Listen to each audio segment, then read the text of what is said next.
Picture this scene with me for a moment.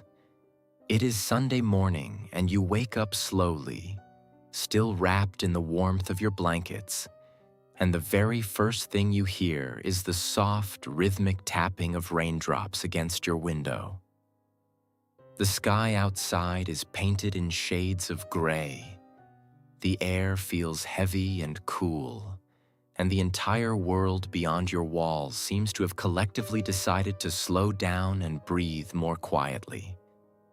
Now here is where things get interesting, because most people in this exact moment will let out a disappointed sigh and think to themselves that the day is already ruined before it even started, that their plans are spoiled, that the weather has betrayed them somehow. But you, and I suspect, if you clicked on this video, you know exactly what I'm about to say. You feel something completely different happening inside your chest. Something loosens, something settles, and a quiet voice somewhere deep in your mind whispers the words you have been waiting to hear all week. Finally, the rain has come. If you have ever felt genuinely happier when clouds roll in, if you have ever caught yourself hoping that the forecast would turn gray, if your friends and family have ever looked at you with confusion when you expressed excitement about a rainy afternoon, then this video was made specifically for you. Because today, we are going to explore the fascinating psychology behind people who prefer rainy days. And I promise you that by the time we reach the end, you will understand yourself and your love for gray skies in ways that might genuinely surprise you. Let us start by addressing what most people assume about those who love the rain, because the assumptions are almost always wrong. Society tends to look at people who prefer overcast weather and immediately jumps to conclusions about sadness and depression and melancholy, as if choosing rain over sunshine must be some kind of symptom that needs treatment. There is this deeply ingrained cultural belief, particularly in Western societies, that sunshine equals happiness and that healthy, well-adjusted people should naturally crave bright skies and warm rays on their skin. But here is the thing that psychological research has been gradually revealing over the past few decades. The relationship between weather and mood is far more complex and individualized than we ever previously understood. And for a significant portion of the population, gray and rainy weather actually correlates with improved mood, enhanced creativity, and deeper feelings of peace and contentment. So what is actually happening in the brains and nervous systems of people who feel drawn to rainy days? And why does this preference exist at all from a psychological standpoint? To understand this properly, we need to talk about something called baseline arousal levels, which is a concept that comes from the field of personality psychology and neuroscience. Every single person has what researchers call a different baseline level of nervous system activation, meaning that some people naturally exist in a state of lower internal stimulation and therefore seek out excitement, novelty, and high-energy environments to feel balanced, while other people have naturally higher baseline arousal and actually need less external stimulation to feel comfortable because their internal world is already quite active. This is closely connected to where someone falls on the introversion-extroversion spectrum, and it helps explain why the same environment can feel completely different to two different people standing in the same room. Now think about what a bright, sunny day actually presents to your nervous system from a purely sensory perspective. The sunlight is intense and demands attention from your visual processing systems. People tend to be more active and social and loud when the weather is nice, so the social demands increase dramatically. There is an unspoken cultural pressure to go outside and do things and make the most of the beautiful day. And the overall energy in your environment ramps up significantly. For people with higher baseline arousal, which often correlates with introversion and high sensitivity, this increase in external stimulation can actually push them past their optimal zone and into a state of overstimulation that feels exhausting rather than energizing. But a rainy day does exactly the opposite, because it naturally dampens all of those stimulation sources at once, and suddenly the world is quieter, softer, less demanding, and more compatible with their neurological needs. This connects beautifully to research on what psychologists call highly sensitive persons, a trait identified and studied extensively by Dr. Elaine Aron starting in the 1990s. Approximately 15 to 20% of the population possesses this trait of high sensory processing sensitivity, which means their nervous systems are wired to process stimuli more deeply and thoroughly than the average person. These individuals tend to notice subtleties that others miss. They often feel overwhelmed by loud or chaotic environments, and they frequently need more downtime to recover from stimulating experiences. For highly sensitive people, rainy days can feel like the world itself has decided to accommodate their needs for once, as if the environment has wrapped itself in a soft blanket and lowered its voice to a whisper. But sensory comfort is only part of the story, because the psychology of rain preference goes much deeper than simply avoiding overstimulation. There is something profoundly interesting happening at the level of creativity and cognitive function when the skies turn gray and the rain begins to fall. Researchers have discovered that ambient sounds with certain qualities, particularly continuous low-frequency sounds with organic variation, can actually enhance creative thinking and improve performance on tasks that require abstract thought and open-ended problem solving. Rain happens to produce exactly this type of sound, a consistent yet varied auditory texture that provides enough stimulation to prevent boredom while remaining gentle enough not to distract from internal thought processes. This is why so many people instinctively turn on rain sounds or thunderstorm recordings when they need to focus or create. And it helps explain why writers, artists, and deep thinkers throughout history have expressed such profound affection for stormy weather.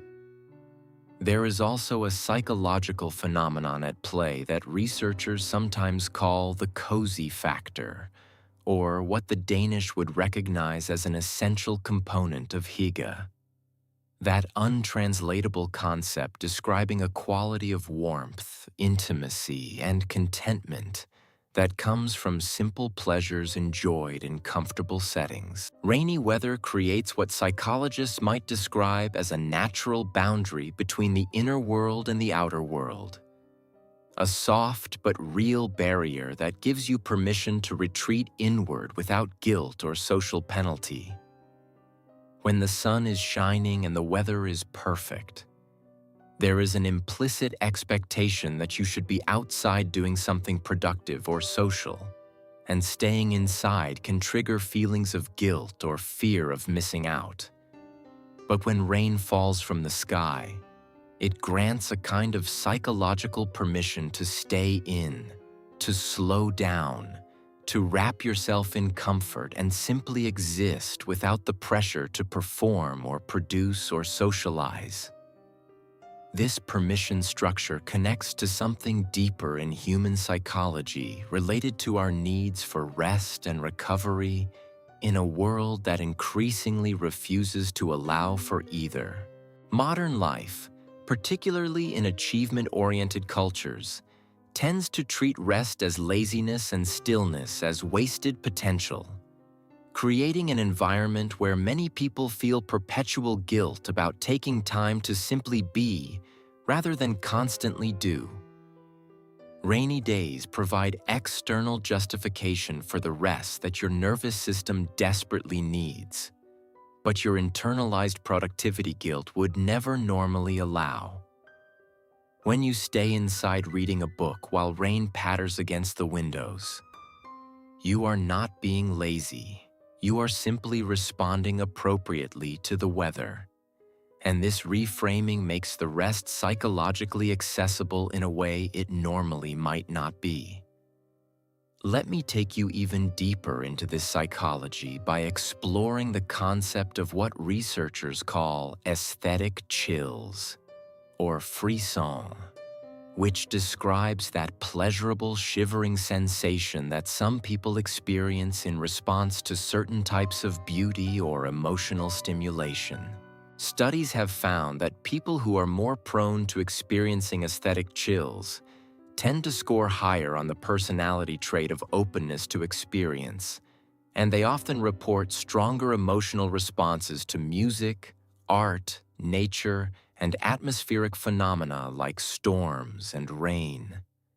There is something about the drama of weather, the way gray clouds transform ordinary landscapes into moody paintings, the way rain creates layers of sound and texture and movement, that triggers deep aesthetic appreciation in certain types of minds. If you feel genuine beauty when you watch rain fall, if storms make you feel more alive rather than less, you are likely someone whose brain is wired to find profound meaning and pleasure in sensory experiences that others might dismiss as merely unpleasant or inconvenient. We should also talk about the fascinating research on weather and introspection, because there appears to be something about overcast and rainy conditions that naturally promotes deeper thinking and self-reflection. One study found that people actually performed better on memory tasks on cloudy days compared to sunny days, possibly because the reduced external stimulation allowed for more internal cognitive resources to be directed toward the task at hand.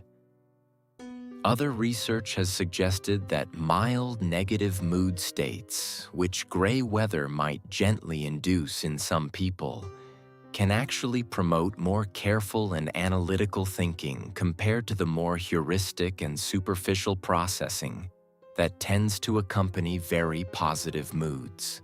This does not mean that people who love rain are sad or that rain makes them sad, but rather that the slightly more reflective state that rainy weather promotes might be genuinely preferred by people whose minds naturally tend toward depth, analysis, and introspection.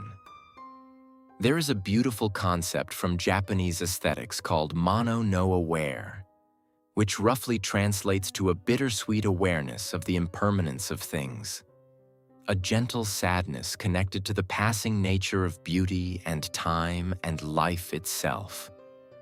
Rain embodies this aesthetic perhaps more perfectly than any other weather phenomenon, because it is inherently temporary. It transforms the world while it lasts, and it carries with it a quality of wistfulness that speaks to something deep in the human soul. People who are drawn to rainy days often have a natural affinity for this type of melancholic beauty, not because they are depressed or pessimistic, but because they have the emotional depth and sensitivity to appreciate the full range of human experience, rather than constantly chasing only the brightest and loudest forms of happiness. I want to address something important here, which is that preferring rainy weather is not the same thing as seasonal affective disorder or clinical depression, even though these things are sometimes confused in popular understanding. While some people do experience genuine mood disorders connected to lack of sunlight, the research shows that responses to weather are highly individual, and that some people legitimately thrive psychologically in conditions that others find draining. Your preference for gray skies might simply reflect your unique neurological makeup, your personality traits, your aesthetic sensibilities, and your genuine psychological needs, none of which are pathological or require any kind of treatment. The fact that you feel better when it rains is not a problem to be solved. It is information about who you are and what conditions help you function at your best.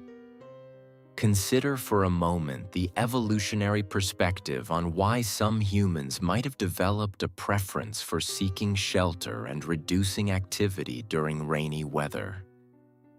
Throughout most of human history, rain meant that certain types of work and travel became more difficult or dangerous, and the individuals who felt content to stay in their shelters, to rest and recover and engage in quieter activities during storms, might have actually had survival advantages in certain contexts. The variation we see in weather preferences across the human population might reflect this evolutionary diversity, with some individuals optimized for high activity during fair weather, and others adapted to thrive during the quieter periods that storms demand. As we come toward the end of this exploration, I want to offer you a reframe that might feel both validating and liberating. Your love of rainy days is not a flaw or a quirk that sets you apart from normal people. It is an expression of a particular kind of nervous system, a particular way of processing the world, and a particular set of psychological needs that are completely valid and actually quite common once you start looking for others who share them.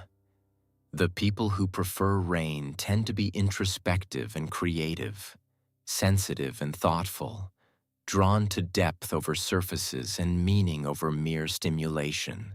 These are not small things, and the weather that nurtures these qualities in you is not the wrong weather. It is your weather. So the next time the forecast calls for gray skies and precipitation, and you feel that familiar warmth spreading through your chest while everyone around you complains, know that you are experiencing something real and something good. Your brain is recognizing the conditions it needs to thrive. Your nervous system is anticipating the relief of reduced stimulation. Your creative mind is preparing for the fertile conditions that rain provides. And your soul is responding to a type of beauty that not everyone can see, but that is no less real for being less obvious. If this exploration resonated with something true in your experience, I would genuinely love to hear about your relationship with rainy weather in the comments below. Tell me what rain means to you. Share the memories and feelings it evokes, and let us build a community of people who understand that sometimes the most beautiful days are the ones painted in gray. If you are new here and you want more deep dives into the psychology of everyday human experiences, consider subscribing because there is so much more to explore together. And the next time the rain comes, I hope you let yourself fully enjoy it, knowing that your love for it makes perfect sense.